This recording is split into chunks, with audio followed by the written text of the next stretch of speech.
ಜೊತೆ ಅತಿಥಿಗಳಿದ್ದಾರೆ ಮತ್ತಷ್ಟು ವಿಚಾರವನ್ನು ಮಾತಾಡ್ತಾ ಹೋಗ್ತೀನಿ. ಉಷಾ ಅವರ ಬಹುಶಃ ಈ ಸ್ಲೀಪ್ ಡಿವೋರ್ಸ್ ಅನ್ನುವಂಥ ಪದ್ಧತಿ ಏನಿದೆ, ಈಗ ನಾವು ಮಾತಾಡ್ತಿದ್ವಿ ಗಂಡ ಹೆಂಡತಿ ಒಂದು ಮನೆಯಲ್ಲಿ ಇದ್ಕೊಂಡು ಅಥವಾ ಒಂದು ಸೂರಿನಡಿ ಇದ್ಕೊಂಡು ಒಂದೇ ರೂಮ್ನಲ್ಲಿ ಮಲಗೋದಕ್ಕಿಂತನೂ ಹೊರಗಡೆ ಅಂದರೆ ಮತ್ತೊಂದು ಬೆಡ್ನಲ್ಲಿ ಮಲಗೋದು ಮತ್ತೊಂದು ರೂಮ್ನಲ್ಲಿ, ಸೊ ಇದರಿಂದನೂ ಕೂಡ ಸಂಬಂಧಗಳು ಸುಧಾರಣೆ ಆಗುವಂಥ ಸಾಧ್ಯತೆಗಳಿರುತ್ತಾ ಅಂತ. ಸಂಬಂಧಗಳು ದೂರ ಆಗಬಹುದು ಅಂತ ನಾವು ಇದುವರೆಗೆ ಚರ್ಚೆ ಮಾಡ್ತಿದ್ವಿ, ಸಂಬಂಧಗಳು ಸುಧಾರಣೆ ಆಗುವಂಥ ಸಾಧ್ಯತೆ ಕೂಡ ಇರುತ್ತಾ ಅಂತ. ಅಂಡರ್ಸ್ಟ್ಯಾಂಡಿಂಗ್ ಇದ್ರೆ ಮಾತ್ರ ಆಗುತ್ತೆ, ಅಂಡರ್ಸ್ಟ್ಯಾಂಡಿಂಗ್ ಇಲ್ಲ ಅಂದ್ರೆ ಆಗಲ್ಲ. ಆಸ್ ವೆಲ್ ಆಸ್ ಇವತ್ತಿನ ಜನರೇಷನ್ ಸಿನಾರಿಯೋ ಹೇಗಿದೆ ಅಂದರೆ ಇಬ್ಬರು ದುಡಿಬೇಕು. ಸೊ ಅವ್ರದ್ದೊಂದು ಲೈಫ್ ಸ್ಟೈಲ್ ಇರುತ್ತೆ, ಅವ್ರದ್ದೊಂದು ಕನಸಿರುತ್ತೆ, ನಾನು ಹೀಗೆ ಮಾಡ್ಕೋಬೇಕು, ಹೀಗಿರಬೇಕು, ಆಗಿರಬೇಕು ಅಂದಾಗ. ಸೊ ಸಮ್ಟೈಮ್ಸ್ ಏನಾಗುತ್ತೆ, ಕೆಲವು ನೈಟ್ ಶಿಫ್ಟ್ ಮಾಡೋರು ಇದ್ದಾರೆ, ಕೆಲವು ಡೇ ಶಿಫ್ಟ್ ಮಾಡೋರು ಇದ್ದಾರೆ. ಸೊ ಅವ್ರಿಗೊಬ್ರಿಗೊಬ್ರು ಮಾತುಕತೆ ಮಾತಾಡಿಕೊಂಡು ಕಮ್ಯುನಿಕೇಷನ್ ಯಾವುದೇ ಎರರ್ ಇಲ್ಲದೆ ಅವ್ರು ಅದನ್ನು ಮುಂದಕ್ಕೆ ಹೋದಾಗ ಅಲ್ಟಿಮೇಟ್ಲಿ ಇಟ್ ಇಸ್ ಅಂಡರ್ಸ್ಟ್ಯಾಂಡಿಂಗ್ ಇದ್ದಾರೆ. ಬಟ್ ಇಲ್ಲಿ ಕೆಲವು ಕಡೆ ಏನಾಗ್ತದೆ, ಈಗ ನನಗೆ ಸುಮಾರು ಕೇಸಸ್ ಬಂದಾಗ ಇದು ನೋಡಿದಾಗ ಫಸ್ಟ್ ನಾನು ಅವ್ರ ಹತ್ರ ಗಂಡ ಹೆಂಡತಿ ಗಲಾಟೆ ಆಗ್ತಿದೆ, ಒಂದು ಹೊಂದಾಣಿಕೆ ಇಲ್ಲ ಅಂತ ಹೇಳಿದಾಗ ನಮ್ದು ಫಸ್ಟ್ ಕ್ವಶನ್ ಬರೋದೇನು, ನಿಮ್ಮ ಸೆಕ್ಷುವಲ್ ರಿಲೇಷನ್ಶಿಪ್ ಹೇಗಿದೆ ಅಂತ ಕೇಳ್ತೀವಿ. ಯಾಕಂದರೆ ಅದು ಗ್ಯಾಪ್ ಬಿತ್ತು ಅಂದರೆ ಇಲ್ಲಿ ಅವರು ಕಂಪ್ಲೀಟ್ಲಿ ಅಂಡರ್ಸ್ಟ್ಯಾಂಡಿಂಗ್ ಇರೋದಿಲ್ಲ. ಮತ್ತು ಅವ್ರಿಗೆ ಒಬ್ರು ನೋಡಿದ್ರೆ ಒಬ್ರಿಗೆ ಆಗೋದಿಲ್ಲ, ಇಬ್ರಿಗೂ ಈಗೋ ಇರುತ್ತೆ, ಇಬ್ಬರು ಕೆಲ್ಸಕ್ಕೆ ಹೋಗ್ತಾರೆ ಕಾರಣ ಇಬ್ರಿಗೂ ಈಗೋ ಇರುತ್ತೆ, ಇಬ್ರಿಗೂ ಆ್ಯಟಿಟ್ಯೂಡ್ ಇರುತ್ತೆ. ಆಮೇಲೆ ಒಬ್ಬರು ಈಗ ಮಾತುಕತೆ ಮಾತಾಡುವಾಗ ತಂದೆ ತಾಯಿದ ವಿಷಯ ಬರುತ್ತೆ, ಅವ್ರೇನು ಕಡಿಮೆ ಇಲ್ಲ, ಅವರು ಇದೇ ಥರ ಮಾತಾಡ್ತಾರೆ. ಸೊ ನಾನು ಇಬ್ರಿಗೂ ಹೇಳೋದೇನು ಅಂತ ಹೇಳಿದ್ರೆ, ನನಗೆ ಗೊತ್ತಿಲ್ವಾ ನಿಮ್ಮ ತಂದೆ ತಾಯಿ, ನಿಮ್ದೇನಿದೆ ಗೊತ್ತಿಲ್ವಾ ನಿಮ್ಮ ಮನೆ ಬರ ಇಲ್ಲ. ಇವರಿಬ್ರು ಮಾಡ್ತಿರೋ ಪ್ರಾಬ್ಲಮ್ಸಿಗೆ ದೊಡ್ಡವ್ರನ್ನ ಹಿರಿಯವ್ರನ್ನ ತೊಗೊಂಬರ್ಬೇಡಿ. ನಾನು ಎಲ್ಲರಿಗೂ ದಾಂಪತ್ಯವ್ರಿಗೆ ಹೇಳೋದೇನೆಂದರೆ, ನಿಮ್ಮಲ್ಲಿ ಏನೇ ಸಮಸ್ಯೆ ಇದ್ರೂ ಅದು ನಿಮ್ಮಲ್ಲಿ ಏನು ವಿಷಯಕ್ಕೆ ಶುರು ಆಗಿದೆಯೋ ಆ ವಿಷಯಕ್ಕೆ. ಕೆಲವೊಂದು ಕೇಸ್ ಹೇಗಿದೆ ಅಂದರೆ, ನನ್ನ ಗಂಡ ನಂಗೆ ಕರ್ಕೊಂಡು ಹೋಗಿಲ್ಲ, ನನಗೇನು ಬೇಕು ಅದು ನಂಗೆ ಕೊಡ್ತಿಲ್ಲ, ಆ ಒಂದು ಕ್ಷುಲ್ಲಕ ಕಾರಣಕ್ಕೆ ಒಂದಷ್ಟು ಡಿವೋರ್ಸ್ಗಳಾಗುವಂಥದ್ದು, ಅದು ಗಲಾಟೆ ಇವೆಲ್ಲ ಆಗ್ಬಿಡುತ್ತಲ್ವ ಅಂತ. ನಾವು ಮೊನ್ನೆ ಒಂದು ನೋಡ್ತಿದ್ವಿ, ಗಂಡ ಸೀರೆ ಕೊಡಿಸ್ಲಿಲ್ಲ ಅಂತ ಗಂಡನನ್ನೇ ಮರ್ಡರ್ ಮಾಡಿದ್ಲು ಹೆಂಡತಿ ಅಂತ, ಯಾವುದೋ ಬೇರೆ ಸ್ಟೇಟ್ ಅಲ್ಲಿ. ಹೌದು. ಸೊ ಅಂದ್ರೆ ನಮ್ಮ ಮಾನಸಿಕತೆಯ ಮಟ್ಟ ಎಲ್ಲಿಗೆ ಹೋಗಿ ತಲುಪ್ತಾ ಇದೆ. ಹೌದೌದು. ಅಂದ್ರೆ ಫ್ರಸ್ಟ್ರೇಷನ್ ಸರ್, ಅದು ಏನಾಗ್ತಿದೆ ಅಂದ್ರೆ they going into the aggressive frustration, hyper sensitive.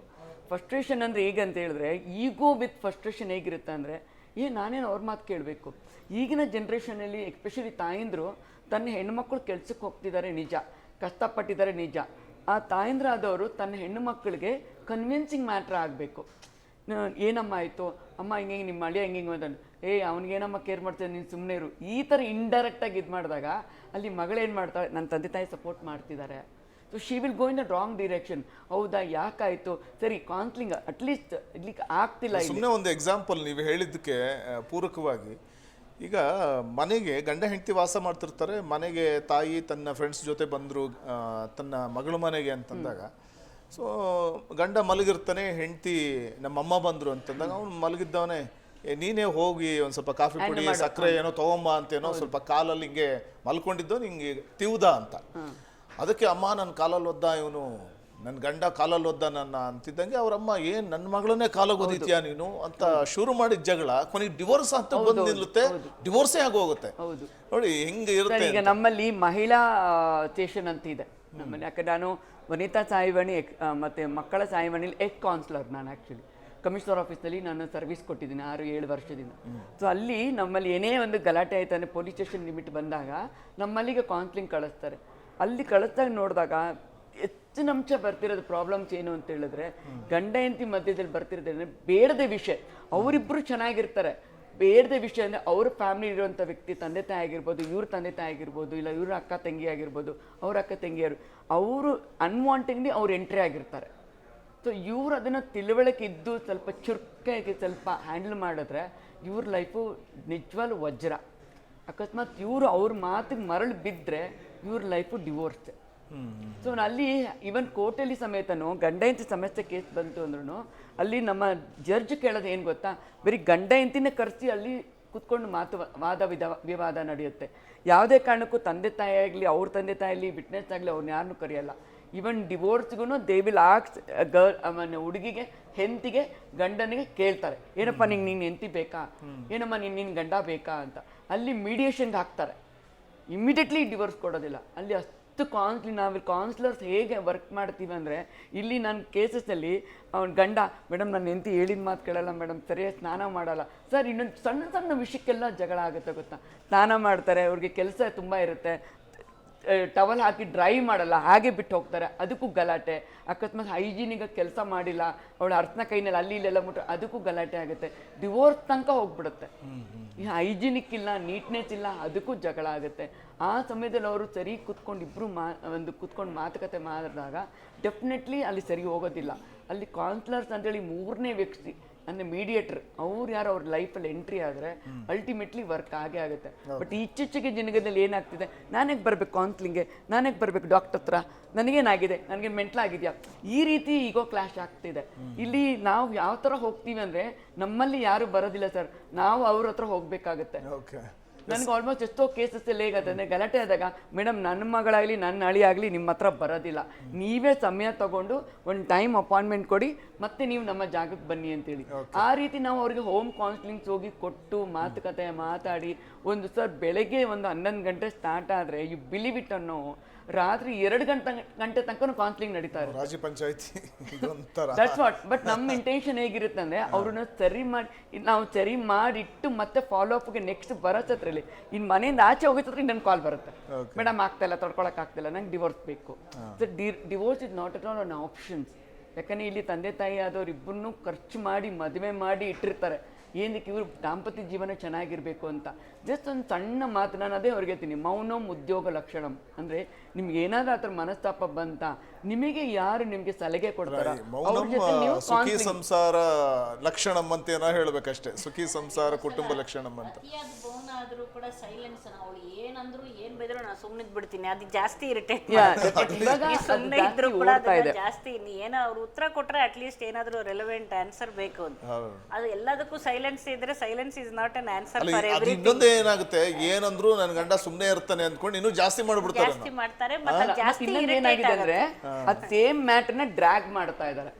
ಗಂಡ ಆಗ್ಲಿ ಹೆಣ್ಣಾಗ್ಲಿ, ಇವತ್ತಿಗೆ ಆ ಕತೆ ಮುಗಿತಲ್ಲ, ಇಲ್ಲಿಗೆ ಎಂಡ್ ಮಾಡಬೇಕು, ಬಟ್ ನೆಕ್ಸ್ಟ್ ಡೇನು it is same dragging it. ಅಲ್ಲೇನಾಗುತ್ತೆ, ಇರಿಟೇಷನ್ ಆಗ್ತಿದೆ, ಜಗಳ ಆಗ್ತಿದೆ, ಕಡಿಮೆ ಆಗ್ತಿಲ್ಲ. ಇದೆಲ್ಲ ಸ್ಲೀಪ್ ಡೈವರ್ಸ್ ಎಲ್ಲ ಮಾತಾಡ್ತೀವಿ. ಇದೊಂದು higher level of society, higher level of working level.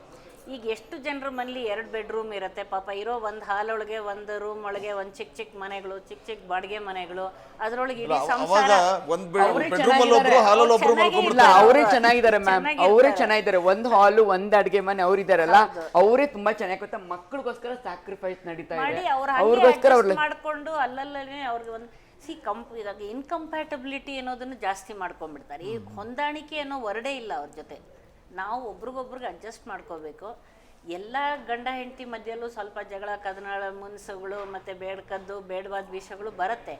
But ಅದನ್ನ ಅಲ್ಲಲ್ಲಿಗೇನೆ ಹೊಂದಾಣಿಕೆ ಮಾಡ್ಕೊಂಡು, ಹೌದು ವಿತ್ ಆಲ್ ಪ್ಲಸಸ್ ಆ್ಯಂಡ್ ಮೈನಸಸ್ ಅವ್ರ ಸಂಗಾತಿನ ಒಪ್ಕೊಂಡು ಅಲ್ಲಲ್ಲೇ ಸಾಲ್ವ್ ಮಾಡ್ತಾ ಹೋದರೆ ಸರಿ ಹೋಗುತ್ತೆ. ಮತ್ತು ಇವರು ಇನ್ನೂ ಹೇಳಿದ್ದು ಹಾಗೆ, ಈಗ ಹೆಣ್ಮಕ್ಳಿಗೂ ಇರ್ಬೇಕಾದ್ರೆ ಮೊದಲೇ ನಮ್ಗೆ ಎಷ್ಟೋ ಜನ ಹುಡುಗರು ಕೌನ್ಸೆಲಿಂಗ್ ಬಂದಾಗ ಹೇಳ್ತಾರೆ, ಮೊದಲೆಲ್ಲ ಹುಡುಗಿರು ಅತ್ತೆಗೆ ಹೆದರ್ತಿದ್ರು, ಈಗ ನಾವು ಹುಡುಗರು ಅತ್ತೆಗೆ ಹೆದರ್ಬೇಕಾಗಿದೆ. ಇವಾಗ ನಮ್ಗೆ ಅವರೇ ನಿನ್ಗೇನು ಕಡಿಮೆ ಆಗಿದೆ, ನೀನೇನು ಓದಿಲ್ವಾ, ನೀನೇನು ದುಡಿಯಲ್ವಾ, ನೀನು ಯಾಕೆ ಅವ್ನ ಮಾತು ಕೇಳಬೇಕು, ನೀನು ಯಾಕೆ ಅಲ್ಲಿ ಕೆಲಸ ಮಾಡಬೇಕು. ಸೊ ಈ ಭಾವನೆಯಲ್ಲಿ ಚಿಕ್ಕ ವಯಸ್ಸಿಂದ ಬೆಳೆಸ್ಬೇಕಾದ್ರೆ ಇಬ್ಬರು ಬೇರೆ ಬೇರೆ ಪರಿಸರದಿಂದ ಬಂದಿರ್ತಾರೆ. ಈಗ ಪರಸ್ಪರ ಪ್ರೀತಿ, ಗೌರವ ಮತ್ತು ಅಡ್ಜಸ್ಟ್ಮೆಂಟ್ ಅನ್ನೋ ವರ್ಡನ್ನು ಕಳಿಸ್ಬೇಕು. ಅದರಿಂದ ನೀನು ಕೆಲವು ಅಡ್ಜಸ್ಟ್ ಮಾಡ್ಕೊಂಡು ಹೋಗು, ಅವನು ಕೆಲವು ಅಡ್ಜಸ್ಟ್ ಮಾಡ್ಕೊಂಡು ಹೋಗ್ಲಿ, ಇಬ್ರು ಸೇರಿ ಇದನ್ನ ಅಡ್ಜಸ್ಟ್ ಮಾಡ್ಕೊಳ್ಳಿ. ಈ ಅಡ್ಜಸ್ಟ್ಮೆಂಟ್ ಅನ್ನೋ ವರ್ಡ್ ಬಿಟ್ಟು ಇನ್ಕಂಪ್ಯಾಟಬಿಲಿಟಿ, ನಮ್ಮಿಬ್ರಿಗೆ ಸರಿ ಇಲ್ಲ, ಇನ್ಕಂಪ್ಯಾಟಬಿಲಿಟಿ. ಗಂಡ ಹೆಂಡತಿ ನಡುವೆ ಒಬ್ಬರಾದ್ರೂ ಸೋಲ್ಲೇಬೇಕಲ್ಲ. ಸೋತ್ಗೆಲ್ಲಿ ನೀವು ಅಂತ ಅದನ್ನೇ ಹೇಳ್ತೀನಿ. ನೀನು ಸೋತೆ ಅಂದ್ಕೊಂಡಿರ್ತೀಯ, ಬಟ್ ನೀನು ಗೆದ್ದಿರ್ತೀಯ ನೀನು. ಯಾಕಂದ್ರೆ ನೀನು ಸೋತೆ ಅಂತ ನೀನಾದ್ರೂ ಕೂಡ ಅದು ನಿನಗೆ ಅಲ್ಟಿಮೇಟ್ಲಿ ನಿಮ್ಮ ಇಂಟ್ರೆಸ್ಟ್ ಅಲ್ಲಿ ಅದು ನೀ ಗೆದ್ದಿರ್ತೀಯ. ಇನ್ನೊಂದು ರೀಸನ್ ಏನಾಗ್ತಿದೆ ಅಂದ್ರೆ, ಇವಾಗ ಅಫೇರ್ಸ್, ಗಂಡನಿಗೆ ಇನ್ನೊಂದು ಅಫೇರ್ ಇರುತ್ತೆ, ಹೆಂಡತಿಗೆ ಇನ್ನೊಂದು ಅಫೇರ್ ಇರುತ್ತೆ. ಸೊ ಅದು ವಿಷಯ ಗೊತ್ತಾದ್ಮೇಲೆ ಕ್ಲಾಶ್ ಬ್ಯಾಕ್ ಆಗುತ್ತೆ.